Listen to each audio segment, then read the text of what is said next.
Good morning, কেমন আছেন সবাই? সকলকে স্বাগত জানিয়ে আমি সুরভি আবার একবার হাজির হয়ে গেলাম আপনাদের মাঝে ফ্রেশ একটা ভ্লগের সাথে। আজ রবিবার, ছুটির দিন। এখন ঘড়ির কাঁটা ওই 6:30টার মতো সকাল বাজে।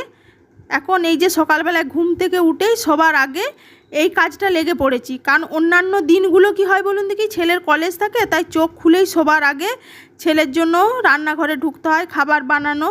সেই কারণে এইটা হয় না, একমাত্র রবিবার এলেই ঝুল ঝাড়াটা আমার টাইমে হয়, আর ব্রেকফাস্টটা পরে বানাতে হয়। তাই ভাবলাম যে অন্য দিন তো কোনো রকমে ছেলের জন্য তাড়াহুড়ো করে রান্না বান্না করে তার মাঝখানে ঝাড়ু পোছাটা কমপ্লিট হয়, কিন্তু ঝুল ঝাড়াটা যখন হয় না, আজকে ঝুলটা ঝেড়ে নিয়ে তারপরে ব্রেকফাস্ট বাড়াবো। স্নান টান করে বাড়ির কাজ শেষ করে আজকে তারপরে রান্নাঘরে ঢুকবো। আর ছুটির দিন আছে, আর ছেলের আবদারও সাধারণত অন্য দিনের চেয়ে একটু আলাদাই হবে, কারণ ছুটির দিন। অন্যান্য দিনগুলো তো সকালে ভাত খায়, আর আজকে ওকে ব্রেকফাস্টে রুটি দেবো। এখন রুটি খেতে চায় না, তবুও রুটি খেতে চায় না নয়, মেনলি কি বলুন দেখি, আমার ছেলে রুটি খেতে হলে রুটির তরকারিটা সেই রকম অনুপাতে হতে হবে, তবে আমার ছেলে রুটি খাবে, না হলে তার রুটি খেয়ে নাকি পোষায় না। ওই জন্য আজকে ওকে ভেবেছি যে আজকে ব্রেকফাস্টে রুটি দেবো, অন্য দিন তো ভাতই দিই। এখন দেখা যাক, আমি তো মুখে বলছি রুটি দেবো, এখন ছেলে কি খায় তার উপর নির্ভর করছে। এখন আগে বাসি কাজকর্মগুলো তো সারি, তারপর আবার রান্না বান্না আছে, তারপর বাজারও যাওয়া আছে জানেন। ব্রেকফাস্ট করে একটু বাজারেও যেতে হবে, আপনাদের দাদা না থাকলে তো এইসব সমস্যাগুলো। দেখলেন তো, ঝাড়ু পোছা সব করে এখন স্নান করে চলে আসলাম, ঠাকুরের পুজো হয়ে গেছে, নিয়ে এসে কোনো রকমে তাড়াহুড়ো করে এখন ব্রেকফাস্ট রেডি করছি। একদিকে ওইখানে কড়াইয়ে সবজিটা মানে মশলাটা কষতে দিয়েছি, আর এদিকে এই যে ব্রেকফাস্ট বানাচ্ছি। আজকে কিন্তু সানডে, তাই ছেলে তো বলছে রুটি খাবো না, ওর স্পেশাল মেনু হয়েছে, তাই ওর স্পেশাল কিছু লাগবে ব্রেকফাস্টে। আজকে রুটিনটা মনে হচ্ছে একটু চেঞ্জ হবে জানেন। এবার খাওয়া দাওয়া করে তার ব্রেকফাস্ট করে তারপর বাজার যাব, বাজার করে এসে তারপর রান্না করা, বুঝতে পারছেন তো?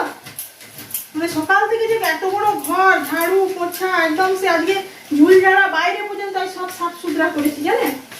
ওই একদিন না করলে প্রতিদিন সকালবেলা দেখলেন তো তাড়াহুড়ো করে চলে। চলুন ব্রেকফাস্ট করে নিই, তারপরে আবার দেখা হচ্ছে। বলে তো ছিলাম ছেলেকে রুটি দেবো, দেখেছেন ছেলে ঘুম থেকে উঠে যখন তার পছন্দের মানে সবজিটা হয়েছে, কাবলি চানার সবজি বানিয়েছি, তখন বলছে মা আমাকে পরোটা বানিয়ে দাও, আমি কিন্তু রুটি খাবো না। ওই যে বললাম সকালেই যাই, রবিবার ছেলে খায়, সারাটা দিন আমাকে স্পেশাল কিছুই বানিয়ে দিতে হবে। যাক, ব্রেকফাস্ট করে এখন চলে এসেছি বাজারে। চলুন দেখি সবজিপাতি কিছু কিনি। বাজার করে এতক্ষণে আসলাম, 12টা বেজে গেছে। এখন এই এত মানে বেলা হয়ে গেছে, কি রান্না করব বুঝতে পারছি না জানেন। এখানে আজকে মাছ পেলাম না, আজ যেহেতু সোমবার আছে ওই জন্য আজকে মাছের বাজার এখানে বসে নিছে। মাছের বাজার যেতে হলে সে আমাকে দূরের বাজারটাকে যেতে হবে, তাই বুঝে উঠতে পারছি না কি রান্না করব। সবজিয়ে গেছি অবশ্য। এই যে দেখুন, প্রথমে এই ফ্রেশ ঝিঙে দিয়েই শুরু করলাম, দেখেছেন ঝিঙেগুলো একদম কচি আছে। এটা ঝিঙেটা কি দিয়ে খাওয়া যায় বলুন? আমার তো এরকম কচি ঝিঙে দিয়ে কি পোস্তর কথা মনে করে।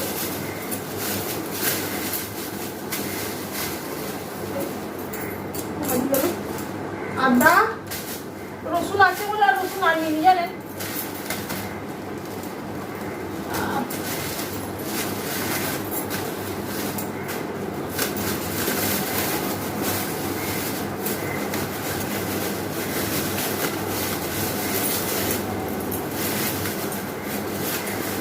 এই যে এক ফালি চাল,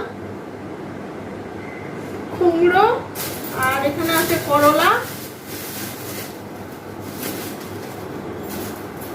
যেখানে কাছের বাজারে জিনিস পাই সেখানে দূরের বাজারে কে আর যেতে ইচ্ছা করে বলে দিন। ওই জন্য এই কাছের বাজারটা থেকে যখন সবজি পেলাম নিয়ে চলে আসলাম, আর মাছ পেলাম না যখন দরকার না। এর মধ্যে আছে টমেটো, ভেন্ডি, আর আপনার পটল। এগুলো সব ধুতে হবে, সব একবারে বালতিতে ঢালবো। আর এই যে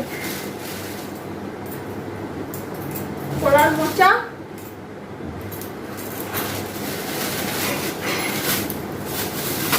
এর মধ্যে আছে কাঁচা লঙ্কা, পেঁয়াজ আর আলু। এই হচ্ছে সবজি বাজার।